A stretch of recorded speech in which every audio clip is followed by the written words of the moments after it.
Sa panahon natin ngayon, yung technology ay nag-a-advance na.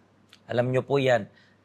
Hindi natin sinasabing, sabi natin, negative lang yung nadudulot ng technology, ng internet. Pero pagdating sa internet, alam natin na kailangan natin ng doble ingat. Kasi alam nyo po na talamak sa panahon natin yung nai-scam. Actually, yan po yung pag-uusapan natin ngayon kasama yung special guest natin for today kasi nabiktima rin siya ng scam ng tinatawag na technology na ito na hindi naman natin pwedeng maiwasan na gumamit nito.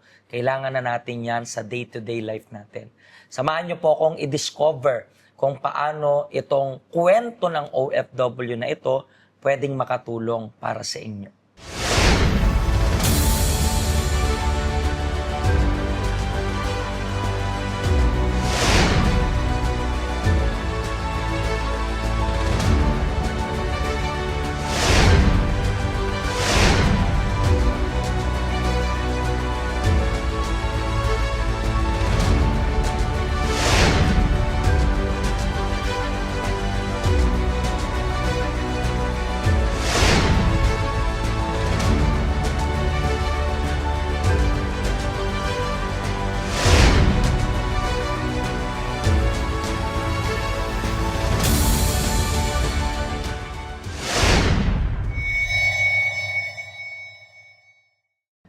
At kasama ko po yung special guest natin for today. Ano pong pangalan ninyo? Carrie Biluwa po. Ma'am Carrie. Taga saan po kayo sa Pinas? Manila po, sa Caloocan po. Sa Caloocan, Opo, okay? sa Caloocan. So, gano'n na rin po kayo katagal na nag-a-abroad? Magsi 6 years po ngayon January. Isang Pero, amo lang po. isang amo dito Opo, lang rin? isang amo na. So, dito lang rin Opo, sa... dito lang po sa Hong Kong. Sa Hong Kong. Pero, paano ka po nag-decide? Paano pumasok sa isip mo na mag-abroad? Bali, financial problem din po kasi sa Pinas. So, kulang po talaga yung kinikita ng asawa ko po. So, talaga nag-decide ka na lang Opo. mag-abroad. Pero bakit Hong Kong?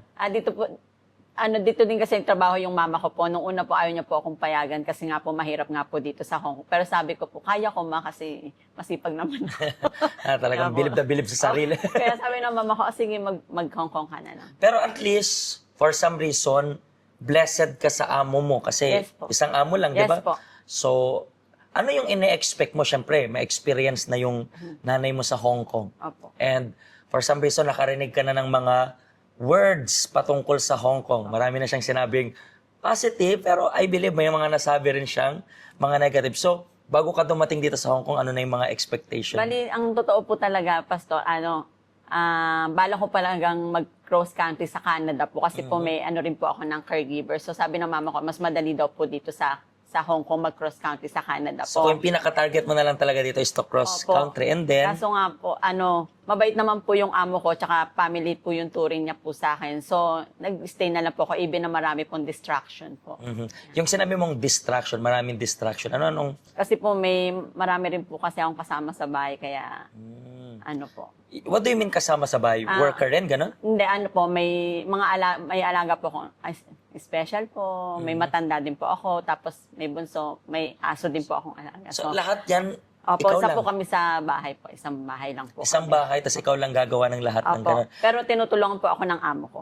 Amo kong babae po. So, parang palagi mo rin kasama yung amo mo Yes sa po. pang-araw-araw Yes na po. ito. That's why, para naging close. Pero, Yes po. sabi ng amo mo, nagkaroon na rin daw sila ng dating worker. Wala po, ako din po yung Ikaw first lang time yung niya po. una. Kaya talagang kapatid na po yung touring niya po sa akin. Nice, kasi, di ba, alam mo na, I don't believe sa swerte. Alam natin na malaking pagpapala rin na sabi natin makatagpo ka ng isang among mabait. Yes po. 'Di ba? Hindi lang sometimes hindi lang mabait eh. Minsan dapat compatible sa ugali Yes mo po, eh. yes po. Kasi pwedeng mabait yung amo, pero kung hindi compatible sa ugali, minsan may mga misunderstanding rin. Pero ano yung pinakamalaking naging challenge mo dito sa Hong Kong? Yun po yung, kasi nga po, syempre wala po kasi akong ipon. So, nung uuwi na po ako sa Pinas, akala ko po kasi madodoble po yung pera ko. So, naghanap po ako ng part-time po sa Facebook.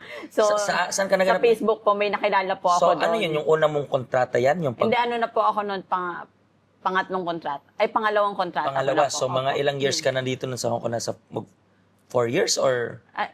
Pangatlo po pala, Pastor. Yung last year po. Last year lang po. Last year lang itong Opo, last nangyari. year po nangyari. So, parang gusto mong umuwi sa Pilipinas. Opo.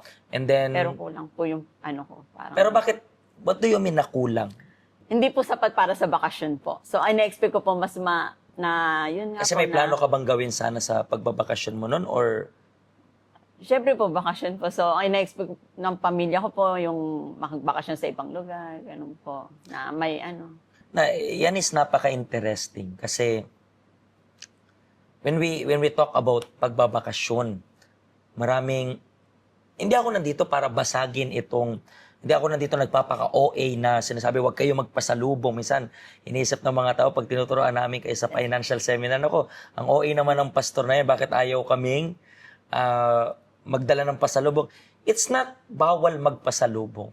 It's about pag-check sa financial condition. For example, sa case mo, gusto mong magbakasyon kayo, gusto nyong mag-travel kasi minsan nga lang nandoon Yes, ikaw. So, pero I think hindi na yun tama kapag ilalagay mo yung sarili mo sa alanganin. Yes po. Katulad sa case mo, gusto mo na mag-part-time at hindi ka naghanap sa agency, naghanap ka Sa Facebook sa po. Facebook. Ang dami-daming pwedeng hanapan, Facebook pa. And then, anong nangyari? Yun po, may nag-message po sa akin kung gusto ko daw po ng part-time. Tapos yun po, yung pinasa niya pong link, inano ko po, na-encourage niya po ako na ganito, isa-survey mo lang siya, tapos magpasok ka ng pera through Alipay kasi wala naman po akong bangko. So yun po, pasok po ako ng pasok hanggang sa, hindi ko na po siya mabawa. Sabi ko, wala na po talaga akong pera, so pwede ko na po bang i-claim yung pera ko. Sabi niya, hindi kasi kailangan matapos yung training mo. Sa anong training daw? Doon nga po sa link na pinasa po. So, puro Puro pagsisend pasok ng- lang po, pagsisend lang po. Once umabot ka sa magkano? 15,000 HKD po. Hong Kong Opo, dollar. Hong Kong dollar. So, can you imagine that? So, ang gusto mo dumhoble, Yes po, yun. pero nawasak pa. Yes po. Kasi, basically, yung 15K na Hong Kong dollars, more or less, 3 months na salary yan. Yes po. So, parang nilagay mo doon yung 3 months mong pinaghirapan, pero hindi mo naman yan inutang, di ba? Yung last po na sabi, babalik ko na raw po, umutang po ako sa bangko. Magkano yung inutang mo nun sa bangko? Mababa lang po, mga 5,000 po. So, yung last mong hulog doon, inutang mo Opo, kasi pa. sabi, babalik na daw po niya. Pero hindi pa rin po niya binalik. So, nadagdagan po yung So, paano mo nalaman na hindi scam to? Ayaw niya po talaga ibigay yung pera ko po. Marami pa po siyang hinihingi na Ay, ito sabi mo, dagdagan ayaw mo mo na. pa. Opo, sabi ko, tinigil ko na po.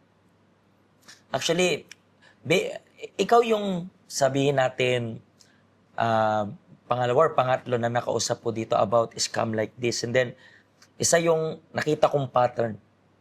Hingaan ka pa nila ng even more. Siyempre, nag-iisip ka, gusto kong mabawi sana.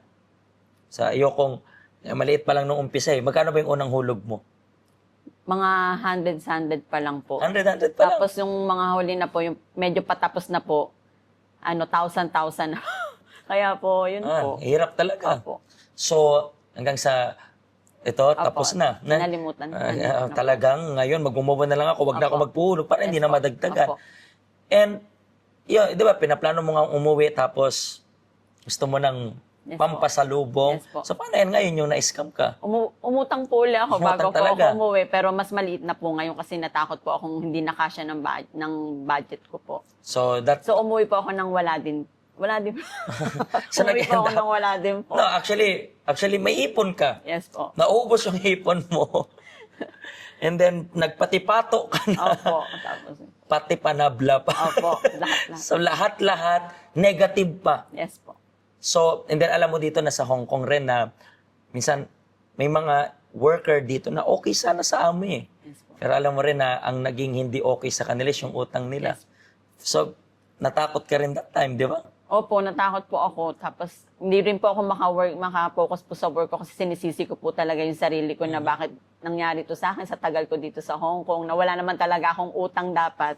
Yun nga po. Na at least natuto ka sa pagkakamali mo, di ba?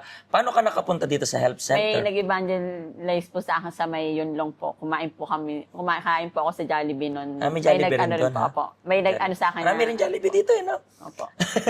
Paborito mo yan? Hindi po, minsan lang po, hindi ko po talaga kumakain doon sa Jollibee, Pastor, kasi po sa Pilipinas, Jollibee naman po. Okay. Pero noong time na yun, Hindi, para lang at least alam ng viewers natin, ha? Dito sa Hong Kong, maraming branch. Hindi po kami sponsor ng Jollibee. Opo. Pero para lang kung one day mag-a-abroad kayo dito sa Hong Kong, nag-question, may Jollibee. Meron naman, marami pang branch, di ba? Opo. So hindi nyo mamimiss. Pero ang problema is, ang pinaka-convenient dito is yung mangutang talaga. Yun yung magiging problem dito. And then, pagkatapos mong kumain ng Jollibee, may nag-invite dun sa'yo. Yes po. Nung umaga po may na po sa akin pero ibang denomination po. Yung doon po ako nabautismuhan po ng umaga. Tapos sabi, pero nung gabi po, kumain po ako sa Jollibee. May nag-evangelize. Ang event po sa health center po, last chance po. So, Opo, so recently ka lang dumating dito sa church, no? 2022 po. 2022. Opo. So, and then, that's the time na pumunta ka. Pero, salamat rin kay Jollibee, ha? Yes po. Salamat po, Jollibee. Yun din yung naging tulay Yes sa'yo. Kasi, nabaptize ka sa denomination na O ibang denomination nung time din na po na. First time mo, no? Yes po. Tapos, nabaptize Opo. ka doon. So, Opo. and then, since nang umaten ka dito, ano-ano na rin yung nakita mong mga changes? Bali, nung dumating po ako dito sa health center po, marami na po ako nakita na mas gumaan po yung pakiramdam ko. Nagkaroon po ako ng kapayapaan sa isip ko, tapos nagkaroon na po ako ng kasiyahan po. So, gaano kahalaga yung health center? For example, as an OFW na katulad mo na, Bali, na walang, sabi natin, guidance, nahirapan sa direction. Katulad mo rin dati, for sure, ang dami mo rin mga question mark sa utak. So, paano makakatulong sa OFW yung health center? natutunan ko po dito sa health center po na ang pag-unlad po ay hindi po easy money po. So, as of na this time, mas okay na ngayon. Opo, mas okay na po ngayon. Yun po yung reason kaya kayong mga OFWs na nanonood sa amin right now. I believe marami na po kayong napanood ng mga stories na katulad ng sa kanya. Habang rinirecord ko to, ito ay Sunday nung rinirecord namin. And sinabi ko sa mga tao na dapat matuto tayo sa pagkakamali. Regardless kung kanino mang pagkakamali. Sa case niya, naging example siya sa atin ngayon para huwag ka pong maghanap ng part-time sa Facebook. Yung Facebook po, marami po talagang scammer yan. Hindi lang po yung mga part-time job. Maraming scammer dyan na patungkol sa pag-uutang. Marami pang iba. So, please, kinakailangan nyo po na iset yung isip nyo sa pinaka-target ninyo. Nandito po kami para mabigyan kayo ng guidance, mabigyan kayo ng direction, yung ibibigay naming pagka-counsel sa iyo based sa true story rin ng maraming mga taong natulungan na ng health center. Kaya ano pa pong inaantay ninyo? Kayo na lang yung inaantay namin. Join us. Bukas yung ating health center everyday. Sa susunod pong episodes, I believe na mas marami pa tayong story na madidiscover at kapupulutan ng aral. Maraming salamat po sa pag-special Maraming guest. salamat. I believe marami kang natulungan ngayong araw. Thank you Bukod po. kay Jollibee, bukod sa Facebook na utang na yan, for sure, maraming natulungan. Thank you Okay? po, Pastor. Pagpalain po kayo ng Diyos. See you sa next episode. Hello, ako po si Pastor Joshua dito po sa UCKJ Health Center dito po sa Hong Kong. At yung mga napanood nyo pong testimony ay mga testimony ng mga OFW dito sa Hong Kong. Pero I believe makaka-relate rin naman kahit nasaan po kayong bansa. Basta OFW. Ang health center po natin ay walang pinipiling religion. Base na rin po sa name, Health Center. Kung kailangan nyo po ng karagdagang information, nandito lang po sa baba lahat ng information na kailangan ninyo. Kontakin nyo lang po kami at magiging masaya po kami na matulungan ka, ma-assist ka, nasaan man po kayong bansa. Pagpalain po kayo ng Diyos.